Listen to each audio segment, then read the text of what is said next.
சவுகார் ஜானகியோட தங்க நகைகள் யாருக்கு போக போகுது அப்படிங்கிற ஒரு செய்தி தான் இப்போ சமீபத்தில் வெளியாகி சோசியல் மீடியாவில் ரொம்பவே வைரலாக போய்கிட்டு இருக்கு. அதை பற்றி தான் இந்த ஒரு வீடியோவில் நம்ம பார்க்க போகிறோம். பழம்பெரும் நடிகையான சவுகார் ஜானகி அவர்கள் சமீபத்தில் 94வது வயதில் நம்ம எல்லாரையுமே விட்டு பிரிஞ்சிருந்தாங்க. அண்ட் அவங்களோட மறைவுக்கு பிறகு தொடர்ந்து நிறைய செய்திகள் வெளியாகி வந்த வண்ணம் இருக்குது. அந்த வகையில் சமீபத்தில் தெரிய வந்திருக்கிறது என்ன அப்படின்னா, சவுகார் ஜானகி அவர்கள் அவங்களுக்குன்னு இருந்த சொத்துக்களை ஆல்ரெடி 3 பாகமாக பிரிக்க சொல்லிட்டாங்க. அதாவது ஒரு 2 பாகங்கள் வந்து அவங்களோட பொண்ணுக்கு, ஒரு பாகம் வந்து அவங்களோட பையனுக்கு அப்படின்னு. அண்ட் இது போக அவங்க பர்சனலாக ஒரு சில விஷயங்கள் வந்து வச்சுருந்துருக்காங்க. குறிப்பாக சொல்லணும் அப்படின்னா காரு, இது மட்டும் இல்லாமல் அவங்க வந்து தங்க நகைகள் வந்து ரொம்பவே விரும்பி அணிவாங்களாமா. அவங்க ஹீரோயினாக இருக்க காலத்திலேயே ஏகப்பட்ட தங்க நகைகள் வாங்கியிருந்திருக்காங்க. அண்ட் அப்படி அவங்க பயன்படுத்தின நகைகள், அதாவது குடும்ப சொத்துங்கிறது வேற, அவங்க தனியாக பயன்படுத்தினதுங்கிறது வேற. அப்படி அவங்க தனியாக பயன்படுத்தின பொருட்கள் இருக்கு இல்லையா, அப்படி பயன்படுத்தின பொருட்கள், தங்க நகைகள், இந்த பொருட்கள்லாம் யாருக்கு போய் சேரப்போகுது அப்படிங்கிற மாதிரியான ஒரு கேள்வி அவங்களோட ஃபேமிலி மெம்பர்ஸ்க்கு எழுந்திருக்கு. அண்ட் இதனால் ஒரு சில சலசலப்புகள் ஏற்பட்டிருக்கு. ஒரு சிலர் வந்து நான் தான் அம்மாவை கடைசி காலத்தில் பார்த்தேன், நான் தான் எடுத்துப்பேன் அப்படிங்கிற மாதிரி சொல்லியிருக்காங்க. அண்ட் இன்னும் ஒரு சிலர் வந்து ஸ்டார்டிங்கில் நான் பண்ணியிருந்தேன் அப்படிங்கிற மாதிரி வழக்கமாக ஒரு குடும்பத்துக்குள்ளே நடக்கக்கூடிய ஒரு சில பஞ்சாயத்துகள் வந்து அவங்க ஃபேமிலிக்குள்ளே போயிருக்காமா.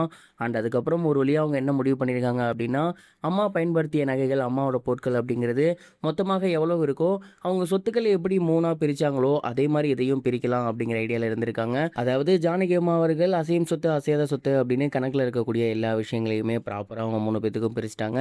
அவங்க ஆசைப்பட்டு வச்சிருந்தது பாரம்பரிய நகை இந்த மாதிரி இருக்கும் இல்லையா, அந்த விஷயங்கள் யாருக்கு போகணும் அப்படிங்கிறதெல்லாம் ஒரு போட்டி ஏற்பட்டிருக்கு.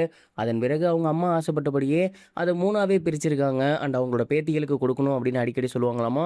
ஸோ அந்த நகைகள் அவங்களோட அடுத்த கட்ட வாரிசுகளான பேத்திகளுக்கு, பேரன்களுக்கு அவங்களுக்கு போகணும் அப்படிங்கிற மாதிரி முடிவு பண்ணியிருந்திருக்காங்களாமா.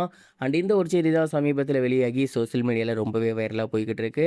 இதை பற்றி நீங்கள் என்ன நினைக்கிறீங்க? மறக்காமல் கமெண்ட் பாக்ஸில் ஷேர் பண்ணுங்கள். இது ஒரு புறம் இருக்க, ஆக்ட்ரஸ் நயன்தாரா அவர்கள் இப்போ ஹாய் படத்தோட ப்ரொமோஷனில் ஈடுபட்டு வந்துட்டு இருக்காங்க. அண்ட் அதன்படி ஏகப்பட்ட இன்டர்வியூஸ் கொடுத்து வந்துட்டு இருக்காங்க. அதில் அவங்க வாழ்க்கையில் நடந்த சுவாரஸ்யமான விஷயங்கள், நிறைய முக்கியமான விஷயங்கள், அது எல்லாத்தையுமே ஷேர் பண்ணுறாங்க. அப்படி சமீபத்தில் அவங்க சொல்லியிருந்த விஷயம் என்ன அப்படின்னா, அவங்களோட முதல் பட சம்பளம் எவ்வளவு அப்படிங்கிறது தான். ஸ்டார்டிங்கில் அவங்க இந்த ஒரு இண்டஸ்ட்ரியில் வந்ததுக்கப்புறம் ஒரு அட்டை படத்துக்காக மாடலிங் பண்ணியிருந்தாங்களாமா. அண்ட் அதுதான் அவங்க இண்டஸ்ட்ரிக்குள்ள வந்து முதல்ல பண்ணக்கூடிய ஒரு விஷயம். அண்ட் அந்த ஒரு விஷயத்தை பண்ணி அவங்களுக்கு வந்து 2000 ரூபாய் சம்பளமாக கிடைச்சிச்சாமா. அண்ட் அந்த ஒரு 2000 ரூபா அப்போ எனக்கு அவ்வளோ பெருசாக தெரிஞ்சிச்சு. அண்ட் அதுக்கப்புறம் படிப்படியாக உயர்ந்து படங்கள் பண்ணி இன்றைக்கி இந்த ஸ்டேஜில் இருக்கேன். இன்றைக்கி நான் எவ்வளோ சம்பாரிச்சாலுமே அந்த 2000 ரூபாய்க்கு ஈடாகாது அப்படிங்கிற மாதிரி சொல்லியிருந்தாங்க.